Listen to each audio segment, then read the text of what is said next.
dari kelompok 2 dengan materi prinsip dasar manajemen mutu. Perkenalkan anggota kelompok kami dari Febi. Hai semuanya, nama saya Febi Valentina. Halo, aku adalah Nadif Rosendini. Halo, saya Filiza Khaliza.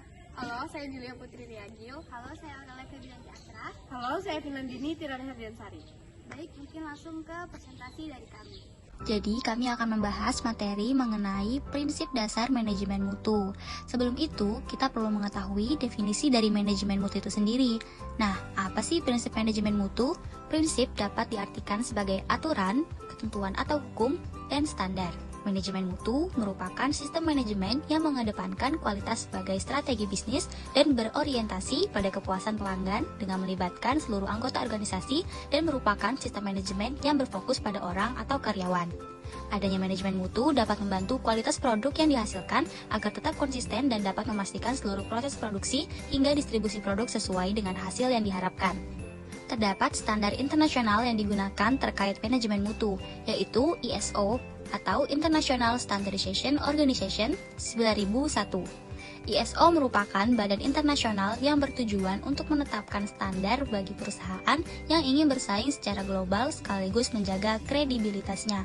ISO 9001 telah mengalami beberapa perubahan sejak diterbitkan pertama kali.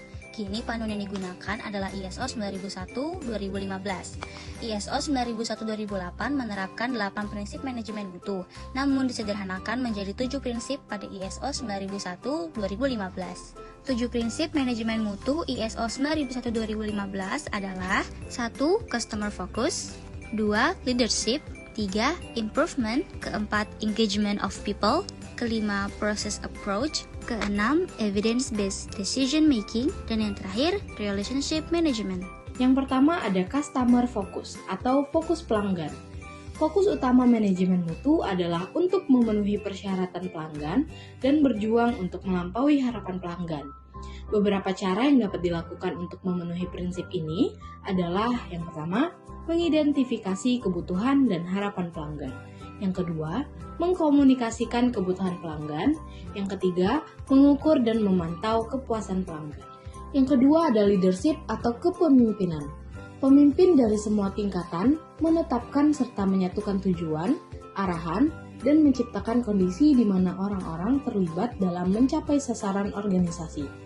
Tindakan yang dapat diambil untuk memenuhi leadership adalah yang pertama, membangun budaya integritas dan kepercayaan. Yang kedua, mendorong komitmen di seluruh badan perusahaan. Yang ketiga, pemimpin memberi kesempatan pada tiap karyawan untuk melakukan pelatihan sumber daya yang diperlukan. Prinsip yang ketiga adalah keterlibatan orang atau engagement of people.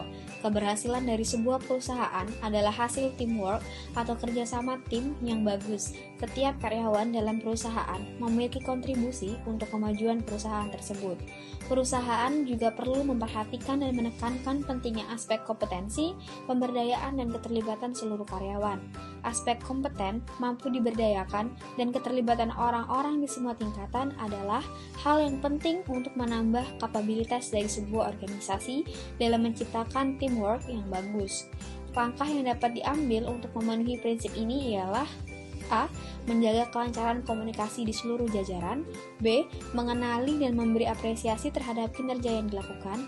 Serta C. Perusahaan melakukan sosialisasi dan usaha agar tiap karyawan dapat berkomitmen mencapai tujuan yang ditetapkan. Kemudian yang keempat adalah proses approach atau proses pendekatan, yang mana hasil yang dapat diprediksi dan konsisten akan tercapai lebih efektif dan efisien jika aktivitas organisasi dapat dimengerti dan prosesnya saling terkait serta merupakan satu kesatuan utuh.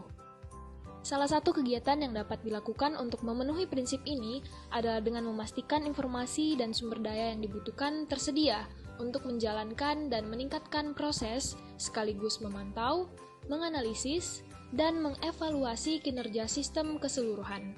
Prinsip yang kelima adalah improvement atau peningkatan. Penerapan prinsip ini akan membantu perusahaan dalam meningkatkan kemampuannya dalam mengantisipasi dan bereaksi terhadap resiko serta peluang, baik yang datang dari internal maupun eksternal.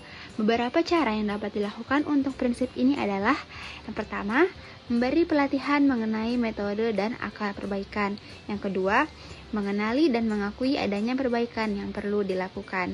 Yang ketiga, menelusuri, meninjau, dan audit perencanaan, pelaksanaan, serta penyelesaian proyek perbaikan. Prinsip yang keenam adalah pengambilan keputusan berdasarkan bukti atau evidence-based decision making, yaitu pengambilan keputusan berdasarkan analisis dan evaluasi data dan informasi memiliki kemungkinan yang lebih besar untuk mencapai hasil yang diharapkan. Gimana cara yang dapat dilakukan untuk mengambil keputusan berdasarkan bukti adalah dengan melakukan observasi, tes, atau melakukan pengukuran menggunakan metode dan alat yang tepat, serta data yang berasal dari sumber yang valid. Prinsip ketujuh adalah hubungan manajemen atau relationship management. Untuk mempertahankan kesuksesan, organisasi harus mengelola hubungan dengan pihak-pihak yang berkepentingan, diantaranya adalah para pemasoknya, di mana menjaga hubungan tetap baik dapat dilakukan dengan kerjasama yang saling menguntungkan, menjaga serta memenuhi hak dan kewajiban masing-masing pihak, kemudian melakukan komunikasi yang terbuka. Salah satu contoh bidang yang menggunakan manajemen mutu adalah bidang kesehatan, baik di puskesmas, rumah sakit, atau instansi pelayanan kesehatan lainnya. Seperti menurut Azrul Anwar tahun 1999 dalam Bustami 2011, menyebutkan bahwa mutu pelayanan kesehatan adalah derajat dipenuhinya kebutuhan masyarakat atau perorangan terhadap asuhan kesehatan yang sesuai dengan standar profesi yang baik dengan pemanfaatan sumber daya secara wajar, efisien, efektif dalam keterbatasan kemampuan pemerintah dan masyarakat, serta diselenggarakan secara aman dan memuaskan pelanggan sesuai dengan norma dan etika yang baik. Mutu pelayanan kesehatan yang meliputi kinerja yang menunjukkan tingkat kesempurnaan pelayanan kesehatan tidak saja yang dapat menimbulkan kepuasan bagi pasien sesuai dengan kepuasan rata-rata penduduk, tetapi juga sesuai dengan standar dan kode etik profesi yang telah ditetapkan menurut Kemenkes RI dalam Munim Jaya Gede 2010. Selesai sudah pemaparan materi prinsip dasar manajemen mutu dari kelompok kami. Kekurangannya mohon dimaafkan. Wabillahi taufiq wal hidayah. Wassalamualaikum warahmatullahi wabarakatuh. Terima kasih, semoga bermanfaat.